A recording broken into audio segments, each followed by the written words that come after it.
Good morning, everybody. It is Tuesday, August 18th, and this is your Mind, Body, Soldier Tribe. I'm Linda, and Michelle is in the car in the middle of Arizona. She sounds like a robot, so she might not be able to participate much today, but that's okay because I got this. So we are on day 9 of Just Enough Light for the Step I'm On, book by Stormy Omartian. And this so far has been one of my favorite chapters. Get back to it. I would say right up at the top 10 list for all the 3 books now that we've read by Stormy. And the title of it is Testing 1, 2, 3. And it's obviously about when God puts us through the test. And it's, of course, she starts out by saying, God tests us to help us. God gives us tests to see what we are made of, to test our faith, our strength, our loyalty to Him, our devotion, all that good stuff. But, I also believe that one of the reasons that God puts us through tests is to remind us of the qualities or the strengths or the skills that He gave to us to use for Him. So we're all born with, already having everything that we need. We are born with the skills or the talents that we're going to develop and make better later on, but our path is already set before us. So we have these strengths, and then we make them better and we use them. And, then by the time we're an adult, that's part of what makes up our character. And a lot of times our strengths are very prevalent in our life and other people can see them. And I think that when we lose sight of those strengths, that's another reason that God tests us, so that we're called upon to use our strengths to remind us that we are stronger than this, to remind us that we do have what we need and we can come out of whatever test that we're in with obviously His help and guidance, but also ourselves. It's not just up to God to do everything ourselves. And so Stormy puts in there that she's got 1, 2, 3 ways that God tests us. One is that He tests our heart, that, our love for Him, what's in our heart, our humility, our pride, and things like that. And it reminds me of the statement, the phrase falling from grace, that we can become so, I don't know, not maybe prideful. Good morning, Tracy. Good morning. Good morning. We just started. I waited a bit for see who else was going to hop on. So I just started talking about this chapter. Were you able to go ahead and just read this day so you know what we're talking about, since you just got your book yesterday? I skimmed, but like I said, I was mentioning to some of you, I read the first chapter and I was like, oh my gosh. So I skimmed it, but I'll be honest, I didn't read the whole chapter. So it's talking about the ways that God tests us. And Stormy says there's 3 different ways that God tests us. One is through our heart. And she uses that chapter, kind of falling. God causes us, or He allows us to fall in order to help pick us back up, and to test our love and humility and all of that. And when we fall, whatever the case is, or whatever the reason is, a lot of times it's to bring us back to that state of humility. And I always, liken this to when you're walking along and you trip on a crack in the sidewalk. What do? It's like, we start laughing and we look behind, we look at the thing, see who's looking, and we laugh. And it's like, oh my gosh, did anybody see that? Or whatever the case is, like, it's no big deal. And, but it kind of makes us feel dumb. Humility to me sometimes makes us feel dumb or embarrassed, but it doesn't have to be. It's okay to be humble. It's okay to say, holy cow, I tripped on the sidewalk, or I fell. It's not a fault against our character, right? So the other way that God tests us, according to Stormy, is that He tests us through our faith. And she mentions, a lot of times some of the ways that He tests us, through the faith is it financial responsibility? Is through our finances? Yes, giving us what we need. People always always challenge that statement that God gives us everything that we need. And like, oh yeah, well, I need to pay my rent, or I need to buy food, or I need to do this, or I need to do that. It's like, well, no, what you think you need may not be what God thinks that you need. So again, we're all born with these strengths and qualities and skills. And sometimes when we don't have the material things that we need, go to God. And that's when I think he's calling upon us to use our strengths and the things that he gave us. So I got a quick story for you for this one. So one of my strengths that you might not know about, you guys, is I have this weird ability to write letters, like convince people of things like organizations, government. I don't care. I mean, I have been writing letters for people to get things done since I was 19. That's the first time that I remember writing my first letter. And I know that sounds weird, but I promise you it is. It's a gift. So I wrote this letter. A friend of mine was a hunter, and he went moose hunting, and he came back and he was complaining about how the magazine or the cartridge or whatever the hell they call that thing that holds the bullets had screwed up. The spring in it had messed up, and it was kind of dangerous to him. And so he was really upset. And so he started writing this letter to the company, and then he asked me if I would read it. Why? I don't know. I was only a young 19-year-old kid who didn't know anything. And I looked at it and I was like, well, I don't really get the point. So what if you complain? What do they care? What does the company care, right? It's sort of like going to the restaurant. Hey, dude, your food sucked. So what? You already ate it. Big deal. And I said, what is it that you want? And he's like, well, I want them to know how dangerous their product is. Okay, great. Then tell them how dangerous it is. Big deal. What, what's that? And he's like, well, and so I kept going with him, and he said, actually, I want my money back. I want some kind of remuneration for their screw up, because this is defective. And the defectiveness of this product was a safety hazard. I said, then that's what we need to say. So I revised his letter, and he sent it off to the company. And a couple of months later, and I mean, it was quite a while, a couple of months later, he comes in and he's like, you're never going to believe what happened. He says, I get home from work yesterday and I had this huge box out there. And he said, and this company responded to the letter, and they sent me a case of these magazine cartridges and said it should last me for life. I can't even remember how many are there. I was like, oh, damn, I'm good. Right. So I have a whole list of letters that I have written that have changed or, caused, resulted in some pretty good outcomes. And skip ahead now to, I don't know, sometime in my 30s. I think it was 2004. We had gone through a military move, and we had to sell one house where we were moving, and we purchased one at the place we were moving to. So we had a buyer for our old house, and we had a contract on our new house. Well, our old house was going to be closing after we moved, and the owners of the new house had already moved out. So they agreed to let us pay them rent for the week or two that we were going to need to be in the house before we closed on our previous home. So we had already fully moved in. Well, lo and behold, the economy fell, and the contract that we had on our house fell through. So now I had two houses that I had to pay rent on one, mortgage on another one, and I couldn't close on my new house while still owning the old house, because one, I was not working, so we only had one income family. And if you've ever bought a house, you know that the bank, one of the things the bank looks at is a debt to income ratio.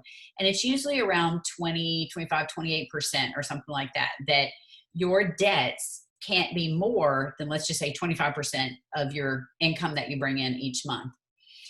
And ours was over that. Ours was over that.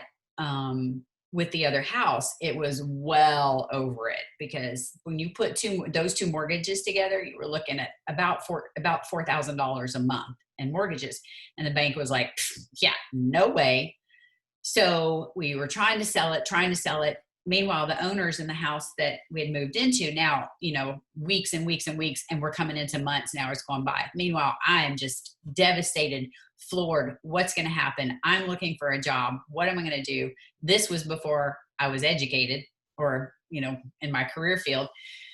So I'm looking for jobs. I get a part-time job. I start working, things like that, but it's not enough. And so we cut back everywhere. But I remember being so depressed because we didn't have an answer that I would literally sit on the couch and do nothing. I'm not even talking the TV, not even on. You would come into a room and I would be sitting there just blank, staring into space because there was no answer. There was no answer. And then eventually, after weeks and weeks go by, I start praying and praying. I talk to my church, my Sunday school people, I pray and pray. And somebody had mentioned, what are you good at? You need to do something. What are you good at? And I was like, I guess I could write a letter, So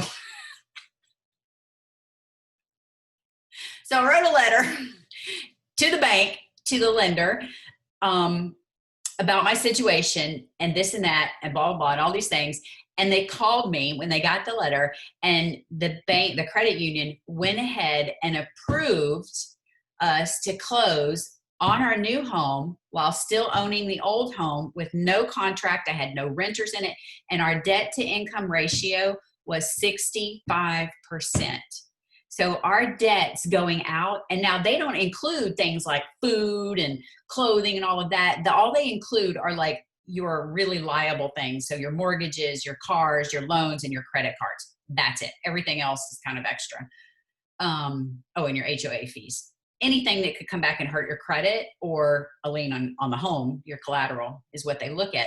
So just for those things, we were at 65% debt to income. And we closed on the house that week.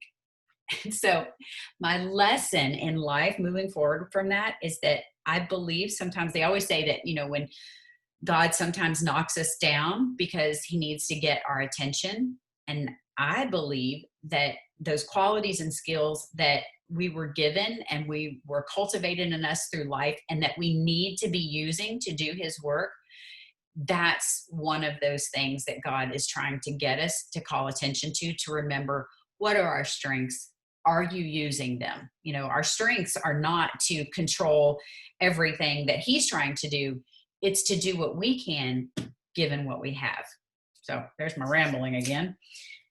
And then number 3, Stormy says that God tests our obedience, our faithfulness to stay the course and to obey and do the things that we need to do. And she mentioned something really good in there about how sometimes people wonder, okay, I'm having a really hard time right now. Is this the enemy attacking? And that's their first go-to. And it's just like an excuse. Not everything that happens in our life is the enemy attacking. So how do we know? We ask God to show me, is this you trying to change my course? Is this you trying to get me to use my strengths? God, is this you trying to send me a message? Or, God, is this the enemy? Ask for God to show you if this is the enemy. Don't just quickly jump in and assume. All right. Out of breath, out of time, out of air. No, just kidding. Tracy, got any words of wisdom, comments, responses? I don't know if this is morning prayer call appropriate, but the first story that comes to mind, and I will chop this down, but when my husband had just had his stroke, that'll be going on 5 years, I pretty much lived in the hospital for 2 weeks. And I'd always been in my past an individual that felt that strength meant doing things on your own, that showed strength, that meant that you were like capable and all of that. And asking for help meant that was weak, that showed weakness. So I was such a determined person that, I'm going to get through this if I put my head down. So first 2 weeks I lived in that hospital, and I just had my head down, focused on Darren, figuring out what he needed and how we were going to help him. And I remember, and as my family, I am so thankful for, always telling me, come on, you need to eat. Come on, you need to sleep. Come on, you need to do this. Like caring for me, looking out for me. And I was like, no, I'm fine. Leave me alone in a nice way, but I'm good. I got this. It's okay. I know I'm eating. Don't worry. Don't worry. I'm sleeping. And the one thing that comes to mind, and I swear it was my moment with God telling me, honey, you cannot do this on your own, was my husband had an issue going to the bathroom. He hadn't gone in like 7 days, which is an issue. So they were trying to help him and giving him some things to help him go. And lo and behold, he looked at me, because at this point, he really couldn't communicate very well. So there was mumbling, a lot of aphasia going on. So he looked at me and I knew he was like, he had to go. And I just instinctively was like, oh my gosh, I don't want him to go all in the bed. Like, it's going to be such a mess. And I just put my hands there. And lo and behold, my husband grabbing in my hands. And past walks a nurse by the door. And that's when the tears just came. Like, oh my gosh, what's happening? And the nurse was just like, are you okay? And I was like, I'm not okay. She just comes in to help me. And it was like, in that moment, I instantly was like, all right, I understand. Like, there's only so much that I can do, but I can do this much better with the help of my family, with the help of others, with the help of God, number one. And that was probably one of the things that I was just like, okay, girl, like, if this isn't a sign and you're not going to take this as a sign, I don't know what will be. But I have to say that it really opened my eyes to my relationship, and knowing that God uses us and our strengths, reminds us of our strengths, that we are much more capable of things than we give ourselves credit for, if we just believe in him and believe in his vision for us in our path. So that's just kind of like, it just was the first story, Linda, that I thought of. And I was like, I don't know if I should tell this. Yeah, I think it's great. Oh. There are all kinds of reminders, who knows, maybe in that moment, that was God's reminder to you that you're going to need a shit ton of help, because it's 5 years and you still need help taking care of Darren, Amen. Absolutely. What a perfect metaphor. I need a shit ton of help. Right? It really is, because I can't imagine, and I have been through that. When my father had a stroke, the same exact scenario that you just described happened, except I did not run over and put my hands underneath there. I was like, I know, who does that? I think every time I've told that story, that's the first comment someone makes is, well, why would you do that? I'm like, it was the first thing I thought of. Like, I didn't want him to go all over himself and it would be a huge mess. And so I put my hands there. They're like, nope, not what I would have done. But you know what, if you think, me knowing you pretty well, one of your strengths is to help. You are the first one to jump in and say, I'll do it, to help. Even if you don't know what it is, you don't care how hard it is, nothing. It's like, yep, I'll do it. I'll help. And then when you find out, you're like, yeah, no, I'm good. No, I'm just kidding. Thought I would help. No, just kidding. Hey, some people might say, you probably should ask some more questions first before you raise your hand. You don't even realize what you're raising your hand for. That's what one of the things I'm constantly reminding myself, like, ask questions. I'm always like, say yes and then ask questions later. Kind of not the smartest thing sometimes. But I think that's different than let's say a yes person, because even after you find out what it is, if it's not something that you want to do, or if it's rarely something that you say, no, I don't want to do it. But it's something of, okay, I'm not really sure what I'm doing, or even I'm a little bit scared, but you don't bow out. You're not a yes woman. Right? Yeah, no, I definitely won't, even though I'm like, whoa, I should have thought this one through. I won't, throw the towel in. You're right. And so one of your strengths is to step up and ask for help. You're so, not ask for help, but to step up and help. You're so dependable in that way. And who knows, maybe it was that reminder that, you know what, as willing as you are to step in and do everything, you're going to need to learn how to ask for help. Who knows? Yeah, true. So, it's always a message, and I can spin anything to the Bible. So let me tell you, right? Oh, yes. Amen. Asking for help is so hard for me too. It is for a lot of people. It is. Well, it's very vulnerable. I think because, I mean, how I was raised in situations that I grew up with, very similar to Tracy. It's like doing it on your own and being independent was thought of as being strong, and I've had to kind of redefine strength for myself over the years as I've gone through different situations and had to really lean on my support system and allow myself to be humbled in that way and be vulnerable. Yeah. It's been really challenging for me. But something you said earlier, Linda, when you're talking about when God tests us through faith, and the concept basically of actually using your skills, like God gives us these characteristics and these strengths, but how are you going to use it? And there is a sentence on that that Stormy wrote. I think it was on the first page of this chapter. That was basically saying that when we are tested, it's not necessarily about like what knowledge we have, what we know, but it's how we use that knowledge. And that I learned a lot for myself about that in chiropractic school of, there's some people that are very book smart and do really well in school. So they have a lot of knowledge, but they don't necessarily know how to apply that knowledge in a clinical way, in an effective way.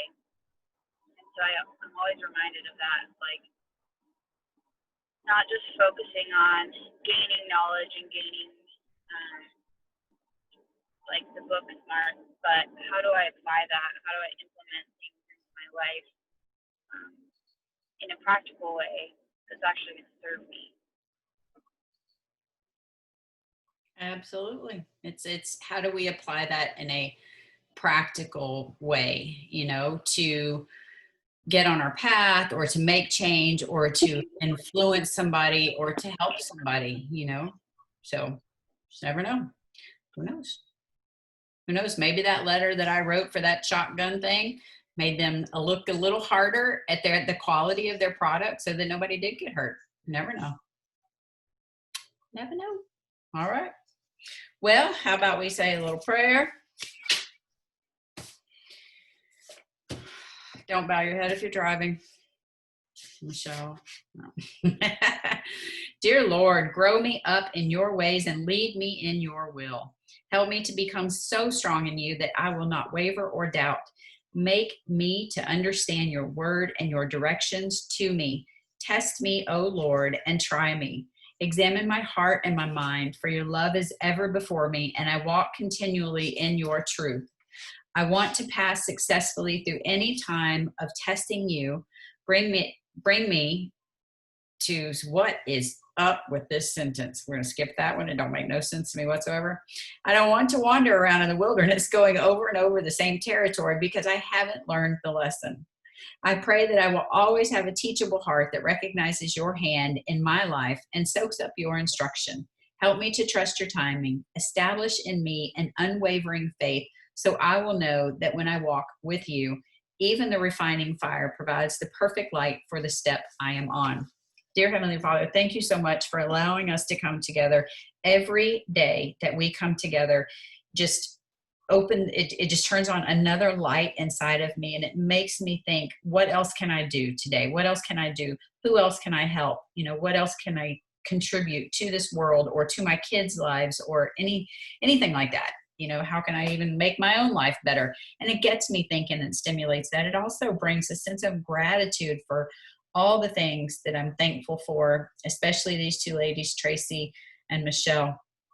This morning, I want to pray for my children, all three of them, as they continue to navigate their paths and help them to stay on their direction. I specifically want to pray for my son, Stephen, this morning, and just, Lord, help him with his finances. He is such an awesome kid. He's so good and he's so kind, and he just, you can see it wherever he goes, and the hearts that he touches and the people that he cares about. So I want to bring more of that into his life and just help him with his finances. I want to thank you specifically for bringing Tracy into my life. I remember the very first time that you brought us together as we sat on the side of a hot tub at a retreat. And I remember her hearing her story about her husband and what he went through with the stroke. And I kept thinking to myself, for some reason, I'm supposed to be here right now. And again, I'm so much older than some of these women's lives, but I kept reminding myself, okay, even though I probably don't have anything to connect with this woman, I need to be here because I went through a similar experience. At 14 years old, I became my caregiver of my father, who suffered a stroke and had a lot of similar issues. And because of you, Lord, look at us now. She is one of my rocks. She's my strength. She's my confidant. And I cannot thank you enough for bringing her into my life. And of course, I always thank you for Michelle, so she can wait and have another day. But I also want to pray for my husband this morning. He is struggling really badly, and I know it is not an enemy attack, but rather a wake-up call for him or for us. And I ask for your guidance to show us what we are supposed to be doing. I do believe right now this is a test of our faith, and we will persevere. All right, Tracy, you want to add anything? Oh, dear Lord, yes. Good morning. Thank you, yes, again for another day with these ladies, giving me the opportunity to be with them. Every day that I'm here on these calls, celebrating you and just speaking your word is just fills my cup and starts my day off so incredibly amazing. I want to send prayers specifically for my girlfriend who's lost a little girl.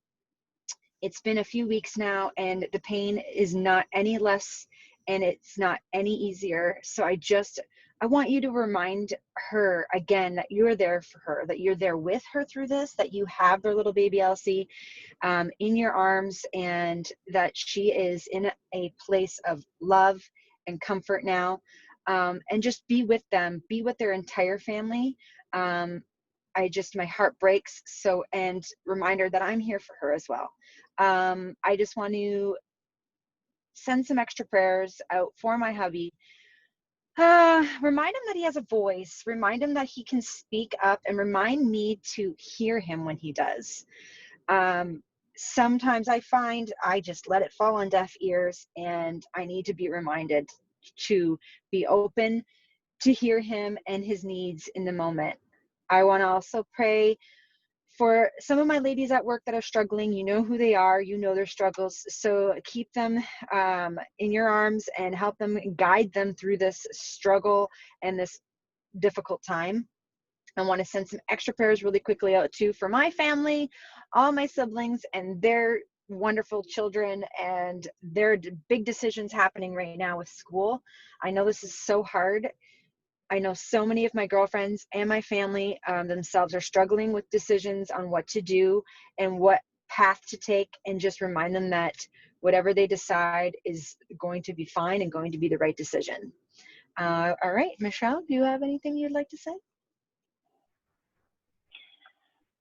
Lord, thank you as always for another beautiful day that we get to live and breathe and do your will. I ask for guidance and continued excitement for my nephew Darren, who started preschool yesterday and had an absolutely fantastic day. I ask that you just continue that and continue lifting up his spirit and his abilities to learn and connect, and his teacher, that you may grow that passion of his for knowledge as he continues in this journey.